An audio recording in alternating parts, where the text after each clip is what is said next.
G'day everyone, welcome to another episode of The Tech Effect. I'm Pete Techman Coman, and you guessed it, my partner in crime, the bearded man, Mark the Bearded Tech Scan. Welcome, Mark, to the show. G'day, Pete. How are you, mate? You can hear the crowd going wild, can't you? I'm going to get a new little machine, I think, where I can press the button and insert crowd goes wild. Crowd noise, like we said, like with the sports. Yeah, like in the virtual sports gaming area. That's what we need. We need a cheer squad. Yeah, because just me and you is not enough of a cheer. No. I mean, it's about all we get normally. So, how are you, Pete? Look, mate, I'm great. I've actually been really busy this week, so it's a little on the tired side, but busy is good, right? Things are starting to pick up here in New York. It's only about 30%, I would say, but compared to the way it was, like I know 30% sounds low for New York, but I mean, honestly, it got down to like 1%.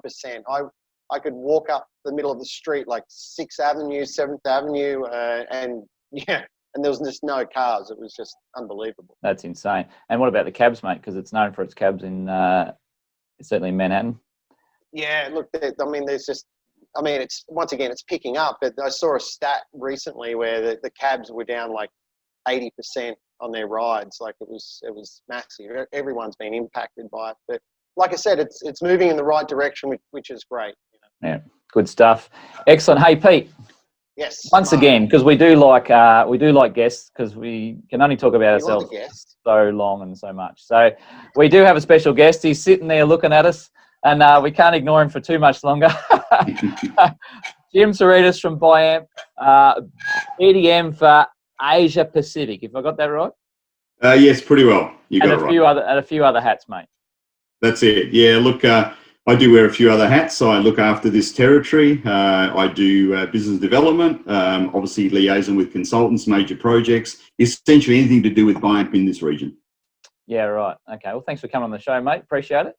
Thank you. Thanks for having me. I've got a question for Jim straight off the bat, actually. Really? You're breaking up the flow here, Pete. I know. I just got so excited. Memories came flooding back. Jim, do you remember when we first met? Do you remember where it was and the circumstances? Wow, obviously not. Memorable. I'd be guessing. I'm trying to think, but I'm guessing. No, you probably know, and you've jogged my memory. Go for it. I was at Infocom, and I think it was in Vegas, and it was at... I do remember now. It was a standards meeting. That's right. It was a standards meeting. That was in LA, I think, or an Infocom at least. Yeah, it was at Infocom, and I'm in the room, and then I made a couple of comments or something, as I do, because I'm the shy guy in the room. Yeah, and as I was walking out, I get a tap on the shoulder, and it's like, oh, g'day, I'm Jim. I've been meaning to catch up with you. I'm like, who are you, right? And then that was it. It was just love at first sight, wasn't it, Jim? I can't believe how deflating that was when you said that. Jim who? I was a bit underwhelmed when I met you as well, don't worry. That happens. That happens. Oh, look, I could tell you many stories about being underwhelmed with Pete, but the first time I met him was the same, I think. Yeah, that's true. Anyway, we digress. That's not why we're here to reminisce. We're here to talk about all things Biamp, really. So, Jim, Biamp, look, I was doing a little bit of homework, and it seems That's a first, Jim. He never does homework. I do it. I just can't remember it. One thing I noticed on the Biamp website, it seems like, and they're very good at marketing. There's no doubt about that. But every month there's a press release for something new that's happening, as far back as I could see on page 1. I did go to page 2. But no, there's certainly, you guys have made some big moves in the last 12, maybe 18 months at least. Is that right?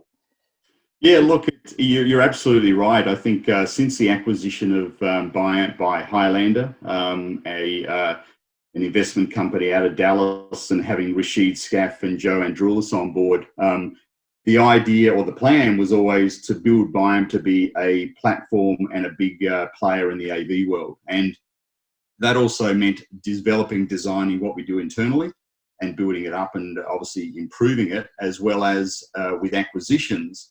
And I think this is the most important part, is with all the acquisitions, we didn't want them to be companies that we purchased just to be in that market.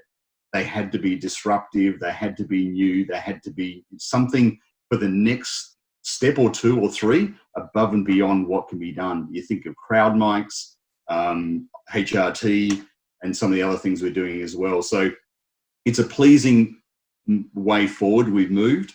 And I think your comments are correct. Like we purchase these companies and we keep continuing to bring out through announcements and through our marketing enhancements or new features or what people need now or in the future, and also guiding people as well as to, you know, why not consider, for instance, the things like crowd mics, consider using your telephone as a microphone for audience participation. So guiding people as well. So it's an exciting time. Yeah, absolutely. And you just mentioned one of those big plays was HRT, the purchase of HRT, which I think was announced at ISE this year. Is that right? Correct. Yeah, it was an interesting one because I identified HRT over a year before that, and I did mention to a few people we should look at this. And pleasingly and surprisingly, we acquired the company without my and a lot of people's knowledge. And so it was another technology that you could just see it morphing into something bigger and better based on the technologies they had.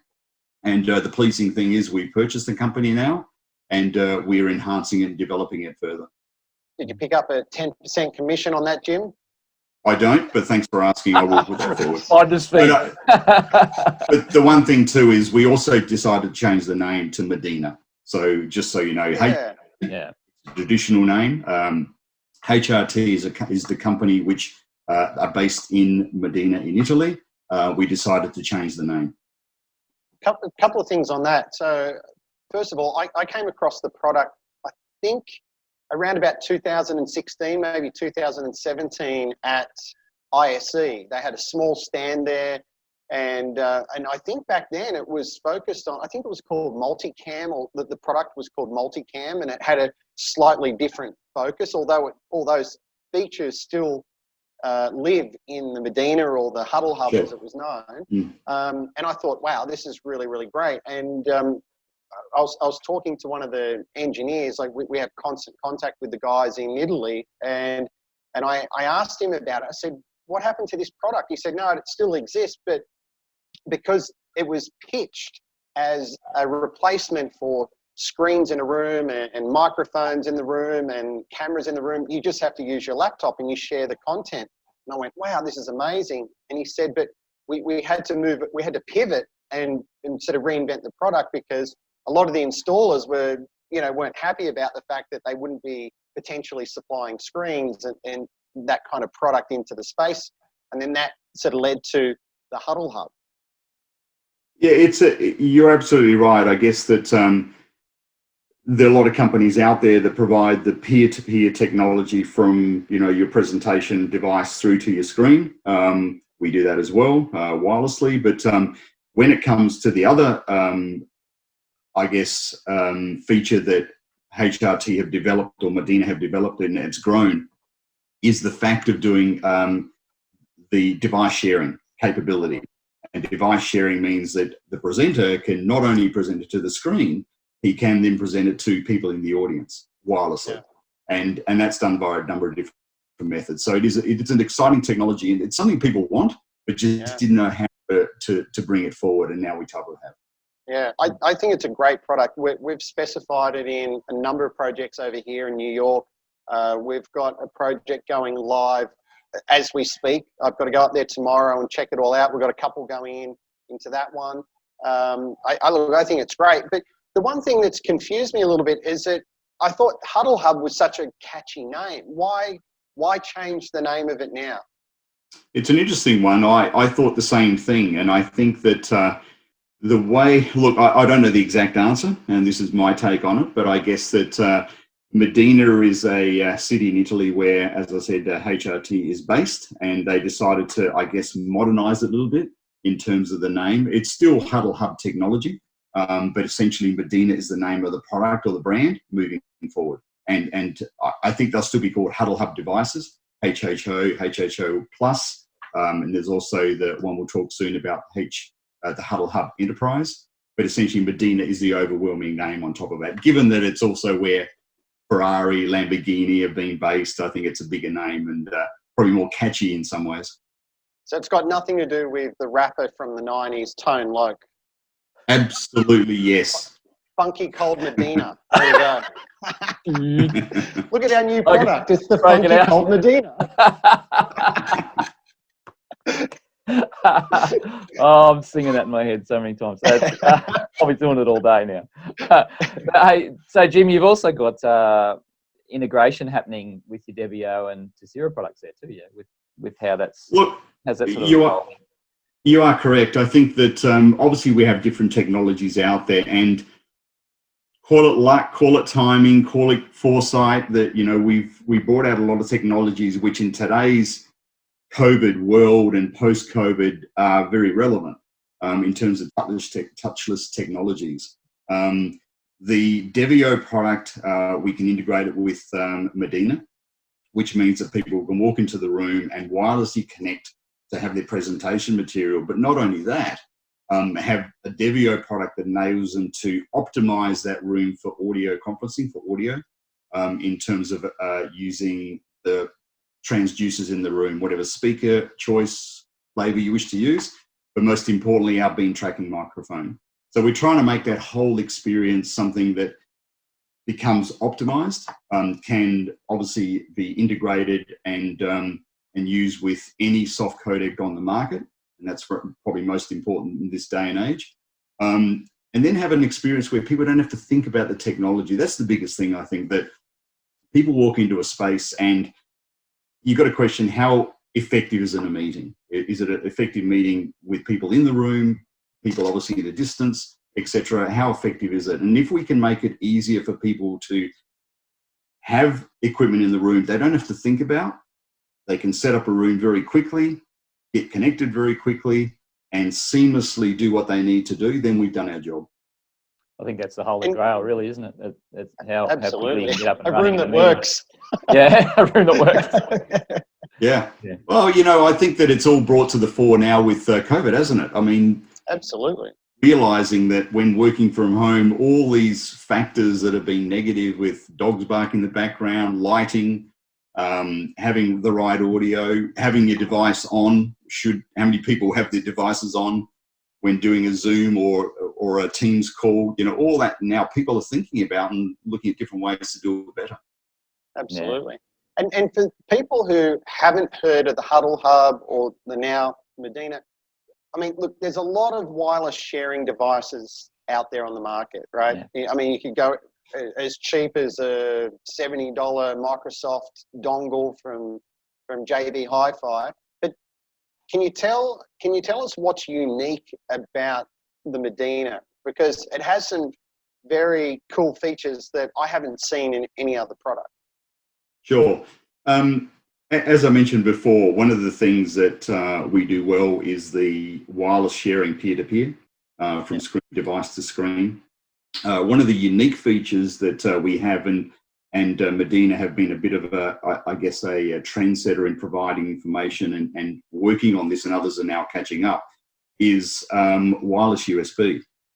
Wireless USB is something that's obviously taken off more and more. What we're doing a little bit different is we have all the wireless drivers, and we work with all the major companies to provide them, from cameras to, you know, sound equipment, or, you know, speaker panels or whatever else. But essentially it means that you provide you can download the wireless drivers from our website. So if you have a laptop, walk into space, yes, you can connect to that screen, but also wirelessly you can connect to the different technologies in that room. So you are truly wireless in the way you connect. And I did this as a pretty impressive test a few months ago, where I was with a consultant and he had a Cisco camera and another speaker, and we downloaded the drivers and they automatically connected. It discovered them and it was up and running. And that was impressive to see. So it just means that instead of having, as I said, wirelessly, no cables, but then the Mdina device is connected to the different technologies in that room, whatever they are. But wirelessly, your computer looks like it's physically connected to those wireless devices as well. Yeah. So meaning you're talking about your VC camera and any other USB peripherals that you might have in that space. Right. Right. Yeah. But if you go to the, it's a very intuitive website. So if you go to the Mdina website, which comes off the Biamp website or Micro website, you can download the different apps. So you can connect to a HRT device via an app, and you can also connect it directly via a web browser. So point it to an IP address, etc. So there's a couple of different ways to do it, depending on the security measures that are deployed and how a company wishes to, utilize the different equipment in the room. There are different ways to create wireless bubbles and things like that. So you download those drivers and then on the user. So it's probably not. That's something that can be deployed. I'm assuming the drivers over a larger corporate space or an education facility or something like that. Absolutely. Like creating an image on the computer and deploying it. But if it's a serviced office solution or scenario, is that the right? And someone's just coming in that's Joe Blogs, that's not even part of that corporate network. How do they come in and use that? Well, there are two ways. One is that obviously you need to download the app or be pointed to the web browser. That's the first thing with your laptop or device you're using. And let me also state, one of the most important things about this is that you don't have to use your laptop. You can use your phone, your iPad, your Samsung panel, Android, Microsoft, whatever you want to use. It's deployed across multiple devices if you want, or multiple technologies. But if you walk into a space, there are a couple of different devices available. One of them is the fact that if you want a corporate network, typically you want to be protected, and the IT people want to know exactly what's going on and protect everything. So there is a device that the HRT will sit on the network, and people will walk into the rooms and share content that way through apps or whatever way they want to do. But in a serviced office, one of the devices that we had, which is a HHO Plus, it has a WAP on board.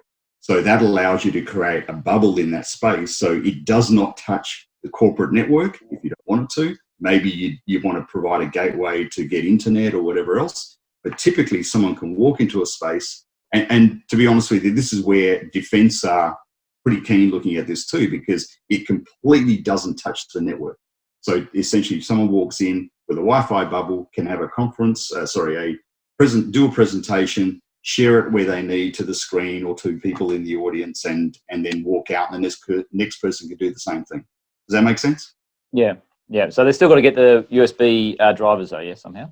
Not necessarily. Correct. I mean, you could actually hit the URL on there, the IP address that's on there, and you could share. You won't get audio. You'll just get the video. But you can do that.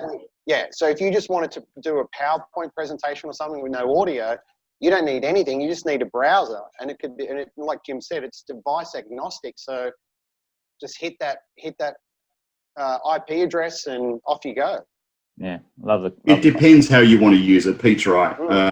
I think the one thing too, if you look at the opening screen, like obviously it has a 4-digit code that is encrypted and changes every time a state changes. So you need that code to connect to the device.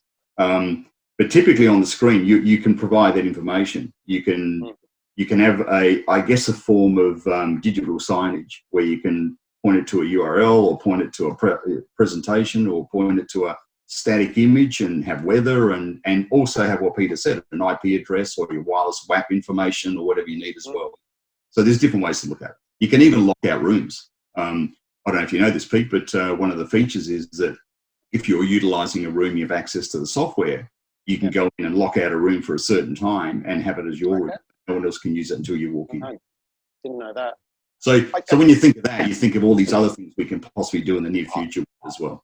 But I tell you what, like I said, I've been in, like every week I'm on the phone on a call with the guys in Italy, and this, what I love about it, I mean, one, they're obviously very, very knowledgeable about the product because they built it from the ground up, but they're very keen to improve the product and listen to feedback.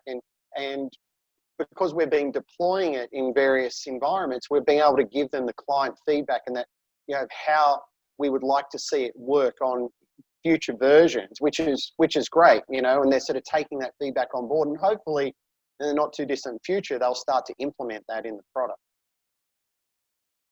You're absolutely right. I think the exciting thing I see is what we can do with these products, especially HRT and where it'll take us. Yeah. So with all the ideas and suggestions that I've given them, because at the moment it's about 1.5 RU high, and it's kind of half a It can't make coffee, Peter. It can't make coffee, mate. It cannot make. Look, Jim, with all these ideas and products, I've taken it from a small form factor, so it's now 6 RU, right? And it now costs $10,000. So it does everything. Excellent. They love you. And now integrated because it's not just a piece of software or whatever. It's very much hardware, and we go, hardware. We can sell hardware. Integrators really struggle to sell anything that's not hardware, I think. Yeah.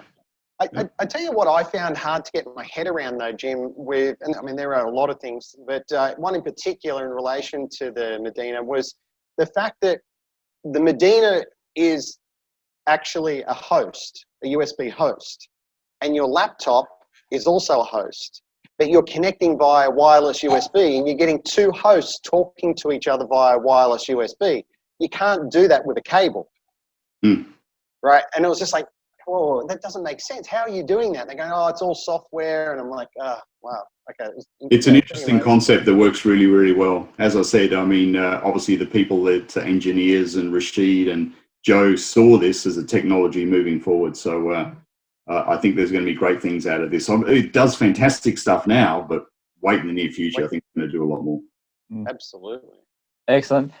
Jim, also one thing I wanted to touch on was, if we just move on from Mdina for a minute, the recently announced Teams integration on some of your products. Sure. Expand on that a little bit for us. Certainly. We've been working with Microsoft for a while now, and as you know, with Microsoft and their Microsoft Teams Rooms implementation, they've looked at a way to provide their customers solutions using their software and obviously peripheral devices into Teams room environment spaces. And other companies are on board, as are we. We've worked very closely with Microsoft for a number of years that I've seen some interesting test pitches in Estonia and the US where we've collaborated with our technologies, especially with our Parlay microphones and our other devices, to provide a solution. Now, the great thing about that is about a year ago, we had our Tessera Forte certified and our EXUBT that provides integration and with the different technologies and the software in that space. And the most important part of that is that we offer that we will offload the acoustic echo cancellation algorithm. So we take care of that automatically. So obviously you get a better sonic situation and better experience. The other thing was very important through our EXUBT, our USB device, is that we guarantee mute synchronization. So the way to explain that best is if we were to mute anything in that we don't want people outside that environment or outside that meeting room to hear. So we mute our microphone or our software or virtually on Teams software, we guarantee that people on the other side will not hear what's being said. And that is through, and that was obviously turning it off and also having visual indications as well. So besides doing that, which we do, we recently and excitedly announced that we now provide a full end-to-end Microsoft solution. Microsoft Teams solution. There are a couple of different bundles, tabletop mics and ceiling mics. So think of from transducer to transducer, from the microphones through to the speakers and anything in between, digital processing, Tessera Connect device, which is effectively a switch, as well as the XUBT and amplification through our PoE amp. we provide a solution that enables them to quickly set up rooms, their Microsoft Teams rooms, with our software. One of the most important things we've done is that you can go in and design through the software, through our, I guess, the Tessera software, design the space and optimize it, etc. But we've taken it a step further where we have a room deployment tool. Now, this is something we've done with Google as well, and they loved it, and we've obviously done it now with Teams, Microsoft, is that once you put all that equipment in a room, you open up this other software called Room Deployment Tool. It'll discover all the equipment in the room. You can rename it, and there's a lot of other things you can do. Then you only have 4 setup procedures to set up the room. So it deploys a pre-configured file, and then you'll be able to say what level of acoustic echo cancellation do you want? What level of volume do you need? What is the acoustical environment like? So one of the biggest things that we've done in our software, as well as our calculators, is that we actually calculate or we calculate and put in figures based on the acoustical environment. So if the room is poor, good, great, etc., once you press that button, it'll actually enhance our equipment to behave properly in that environment. And so the idea of everything I just mentioned is to quickly set up a room, and in most cases, you can set up a room just with those particular 4 factors or 4 parameters, instead of going and tweaking the room. Sure, you can go tweak the room later and do what you need to do if it's a very challenging room, but this allows very, very quick deployment of a room. And it's pretty exciting to do that. So what you're saying, Jim, is Mark won't have a job this time next year. Well, certainly not installing and configuring. No, well, the VC will. Well, think of it in 2 ways. If you've got a lot of work, you can do a lot more and pass and get a lot more money out of it, right? So you can more jobs. So you got to look at it half glass full, half glass empty. There's always a way to skin the cat, isn't there? but think about it. I mean, in most rooms they are challenging, and a lot of people, there are a lot of equipment out there that people have to get to know, not just Biamp, etc. So it becomes challenging unless you've had lots of experience in terms of setting up a room or fine tuning it. We're trying to say that we're trying to make that easier for people to do so. Yeah. And the most important thing is get a good experience. Yeah, absolutely.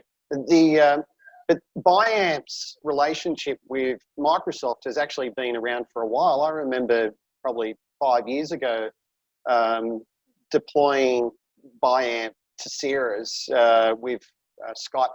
It wasn't even enough for Skype for Business back then, but there was that native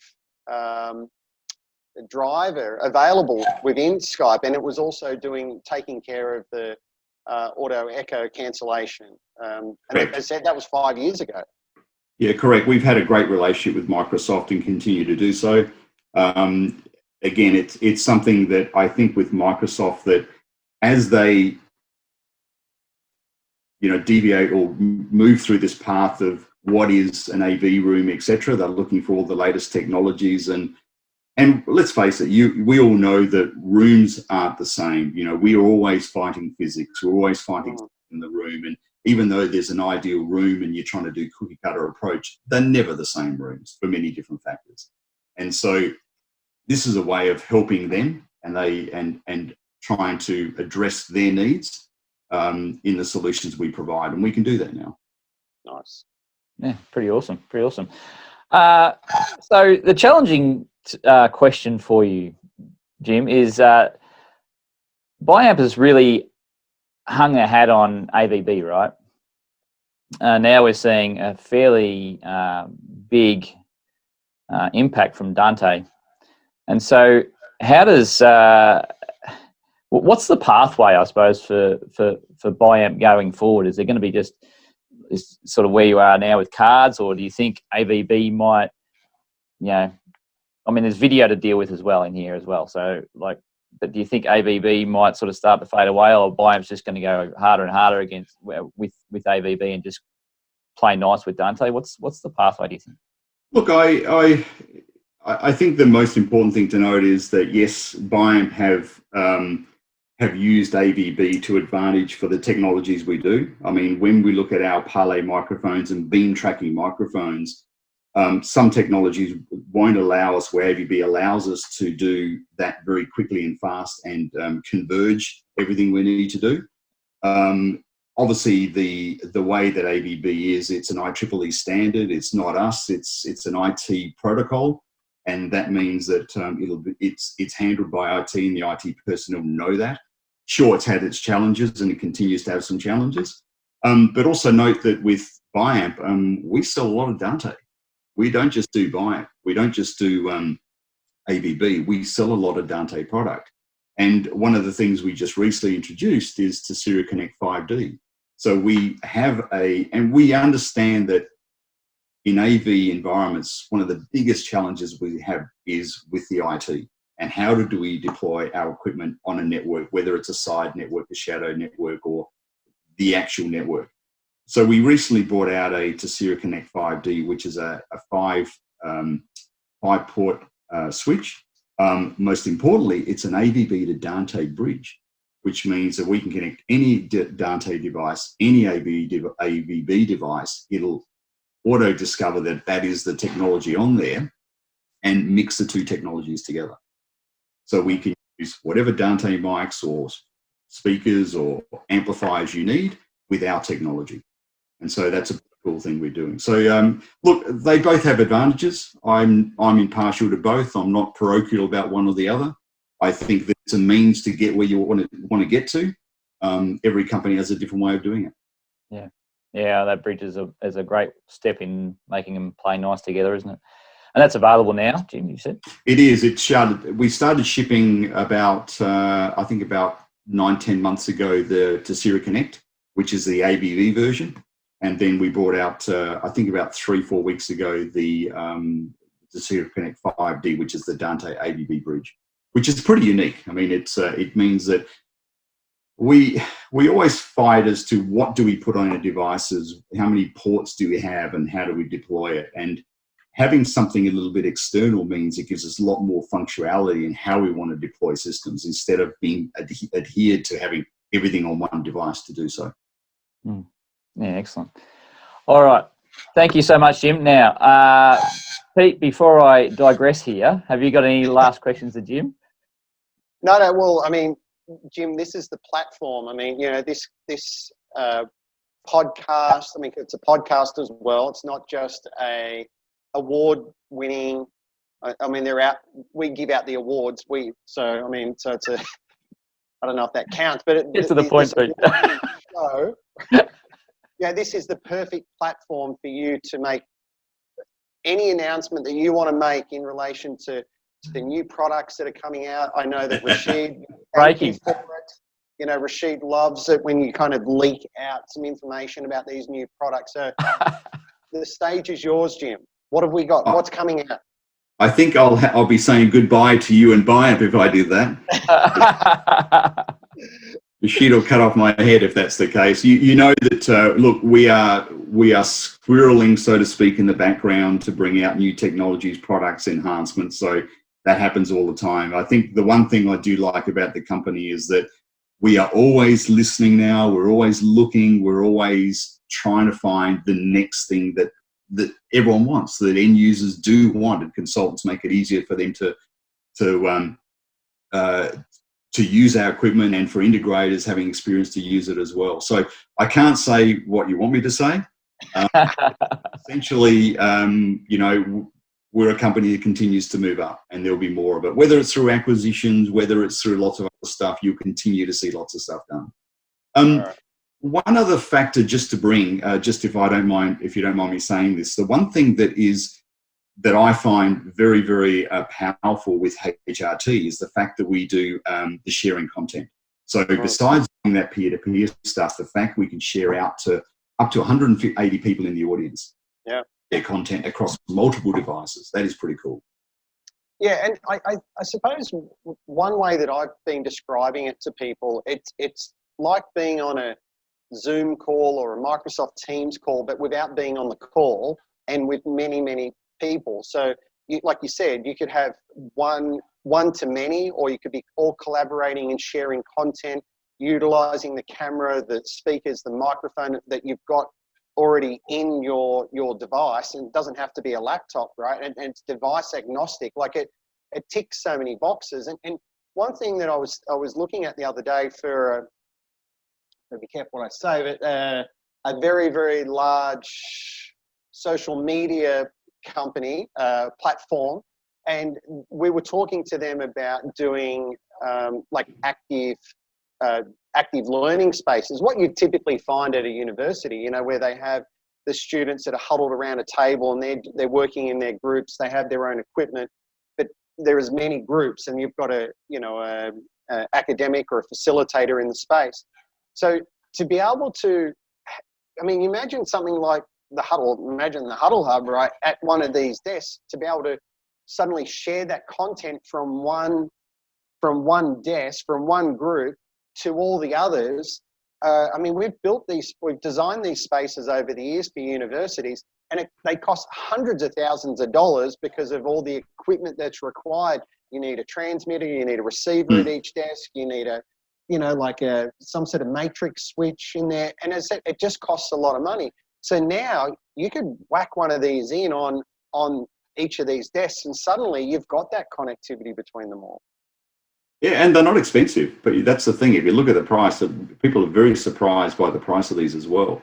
One of the biggest things that I get asked is that why do I need to use your device? Why can't I just use Zoom or the other technologies out there? Well, the Mdina is a behind the firewall premise device, which means that you can connect directly to it. You don't need to go to the cloud and come back.